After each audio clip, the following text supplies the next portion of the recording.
रात के 12:30 बज रहे थे।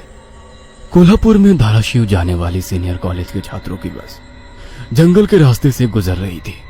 ट्रिप खत्म करके वे वापस धाराशिव आ रहे थे। दिन भर मौज मस्ती करने की वजह से सभी छात्र थक कर सो गए थे। दरवाजे की सीट के पास विकास सर और सुशील सर खर्राटे ले रहे थे। बस ड्राइवर विजय मामा भी नींद में बस चला रहे थे। उनके बगल वाली सीट पर प्यून पांडु मामा बैठे हुए थे कि तभी बस के सामने जंगली सुअरों का झुंड आया। विजय मामा ने बस जंगल में रोक दी। कुछ देर में जब रास्ता खाली हुआ तो बस फिर से चलने लगी। कुछ ही देर में विकास सर के पीछे ही दूसरी सीट पर बैठा श्याम नींद से जाग गया। श्याम की उम्र 21 साल थी। पढ़ाई में बहुत तेज था, लेकिन हमेशा अकेला रहने वाला। ना किसी से बनती थी, ना ही उसका कोई दोस्त था। वह दूसरी सीट पर अकेला बैठा हुआ था। सर, टॉयलेट जाना है। सर ने आधी आंखें खोलकर खिड़की से बाहर देखा। बस अभी भी जंगल में ही थी। थोड़ी देर बैठ जाओ, जब जंगल खत्म होगा तब मुझे उठा दो, मैं बस रोक दूंगा।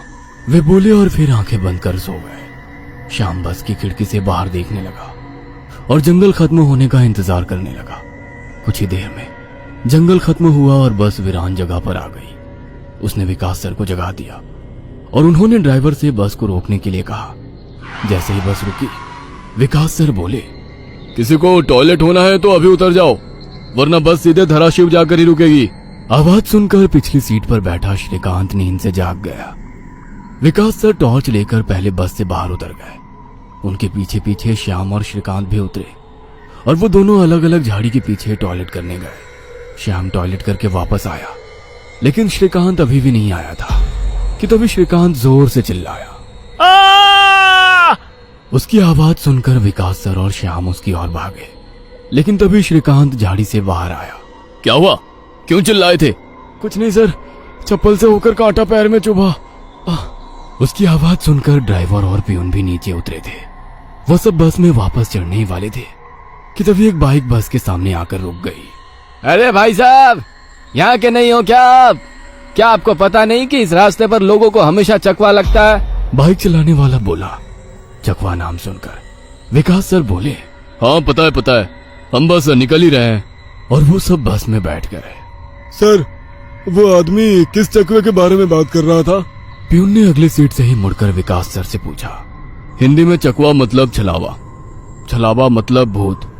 कहते हैं जो लोग रात में सफर करते हुए मरते हैं उनकी आत्मा छलावा बन जाती है। छलावा रात को सफर करते हुए यात्रियों को पकड़ लेता है और उन्हें अपने गंतव्य स्थल तक पहुंचने ही नहीं देता। वो बस उन्हें उसी जगह पर घुमाते रहता है। कितना भी भाग लो या फिर गाड़ी तेज भगाओ, आप उसी जगह पर आ पहुंच जाओगे जहां आपको छलावा ने पकड़ लिया था। या फिर वो लोग रास्ते से भटक जाएंगे और उस जगह पहुंच जाएंगे जहां पर छलावा उन्हें ले जाना चाहता है, विकास सर ने बताया। इसके बाद ड्राइवर बोला, और यात्री रात भर उसी जगह पर बार बार घूमते हैं। वो तब तक रास्ता भटकते हैं जब तक सूरज ना उगे। जैसे ही सूरज उगता है उनकी ताकत कम हो जाती है। मेरे कुछ ड्राइवर दोस्त हैं, उनको भी छलावे ने पकड़ लिया था।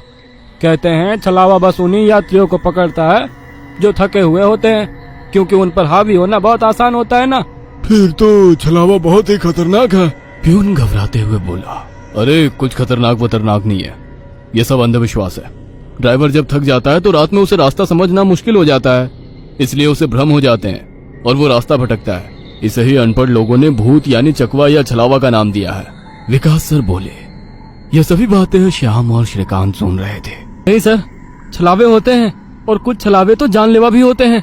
मेरे दादाजी को छलावे ने इतना परेशान किया था कि मरते मरते बचे थे। रात को जितने भी एक्सीडेंट होते हैं उनमें से कुछ ना कुछ एक्सीडेंट छलावे के कारण ही होते हैं।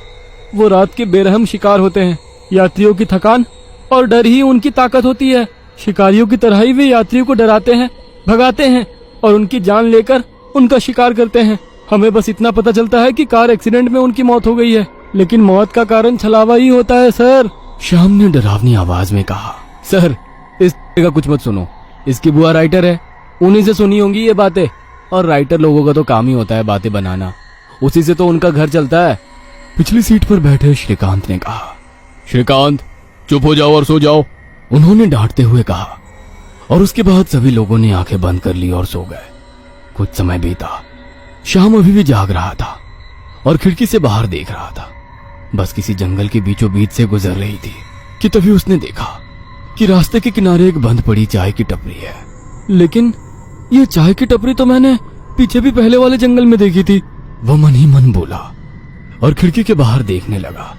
तब उसे पता चला कि वो तो वही जंगल है जो वीरान जगह से पहले आया था। वह भागते हुए ड्राइवर के पास गया। विजय मामा नींद में बस चला रहे थे, बीच बीच में आंखें झपका रहे थे। विजय मामा, बस कौन से जंगल में है? होगी किसी जंगल में। रास्ते में जंगल कम है क्या? नहीं मामा, हम वापस उसी जंगल में पहुंच गए हैं जहाँ पर बस के सामने जंगली सुअर आ गए थे। नहीं बेटा, तुम्हें कुछ तो गलतफहमी हो रही है। वो जंगल तो कब का पीछे छूट गया है ना। उनकी बहस सुनकर विकास सर नींद से जाग गए। क्या हुआ श्याम? सर, हमें छलावा लग चुका है। उसने हमें पकड़ लिया है क्योंकि बस वापस उसी जंगल में आई है जहाँ से पहले गुजरी थी। लेकिन विकास सर भी ड्राइवर की तरह उस पर विश्वास नहीं कर रहे थे। सर, अगर आपको मेरी बात पर यकीन नहीं हो रहा है तो बाहर देखो। अभी कुछ देर रास्ते के किनारे एक ट्रक दिखाई देगा जो एक्सीडेंट में पलटी हो चुका है। और कुछ ही देर में रास्ते के किनारे सभी को पलटी हुई ट्रक दिखाई दी। ये देखकर सभी हैरान हो गए थे। ड्राइवर ने भी मान लिया कि श्याम सच बोल रहा है कि तभी जंगल खत्म हो गया और बस वही सुनसान वीरान जगह पर पहुंच गई जहां पर वो कुछ देर पहले टॉयलेट करने के लिए रोक दी गई थी। ये देखकर सभी की आंखें फटी की फटी रह गई थी। विकास सर की तो बत्ती ही गोल हो गई थी। श्रीकांत पिछले सीट से आगे आ चुका था। सबके चेहरे का रंग उड़ गया था। बस अभी भी रास्ते पर चल रही थी कि तभी वो फिर से वापस वही जंगल में पहुंच गई। वह सभी जान गए कि उन्हें छलावा ने पकड़ लिया है। ड्राइवर कोई दूसरा रास्ता मिलता है या नहीं ये देख रहा था, लेकिन फिर भी बस वापस उसी जंगल में आ जाती थी। ऐसा लग रहा था कि मानो पूरी दुनिया में बस वही एक रास्ता है जो घूम फिर कर उसी जंगल में ले आता है। सर, अभी इस छलावे से कैसे निकले? मैंने सुना है कि छलावे से बाहर तभी निकल सकते हैं जब सुबह हो जाए। इसका मतलब हमें रात भर इसी सड़क से गुजरना होगा, जंगल से वीराने में और वीराने से जंगल में। क्यों ना हम सुबह होने का इंतजार करते हुए उसी वीरान जगह पर रुक जाए। ड्राइवर बस चलाते हुए बोला। लेकिन शायद मैंने सुना है कि छलावे में रुकना ठीक बात नहीं है। नहीं सर, मेरी बुआ ने बताया था कि अगर सेफ जगह मिल जाए तो रुकने में कोई परेशानी नहीं है। बस इतना ही पता है तुम्हें? और कोई तरीका नहीं है क्या? है, लेकिन वो अभी के लिए नहीं है। और वैसे भी अगर जिस छलावे ने हमें पकड़ा है, अगर वो कमजोर हुआ तो उसकी शक्तियाँ कुछ ही देर में कमजोर हो जाएंगी और हम छलावे से छूट जाएंगे। फिर वो छलावा हमें नहीं पकड़ सकता। इन सभी की बातें सुनकर सोए हुए सुशील सर जाग गए। अरे क्या हुआ? आ गया क्या मेरा बोरगांव? सुशील सर उबासी लेते हुए बोले। तभी सभी ने उन्हें घटी हुई घटना बता दी। यह सुनकर सुशील सर के तो मानो होश ही उड़ गए। लेकिन तभी ड्राइवर जोर से चिल्लाया, सर, आगे एक गांव आया है। यह सुनकर सभी लोग ड्राइवर की तरफ भागे। तब उन्हें रास्ते के किनारे एक बोर्ड दिखाई दिया जिस पर लिखा था, बोरगांव में आपका स्वागत है। यह देख सुशील सर जोर से चिल्लाए, ये तो मेरा गांव है, लेकिन हम यहाँ इतने जल्दी कैसे पहुँचे? हमें तो कोल्हापुर से निकले मुश्किल से 2 घंटे हो गए हैं और मेरा गांव कोल्हापुर से 6-7 घंटे की दूरी पर है।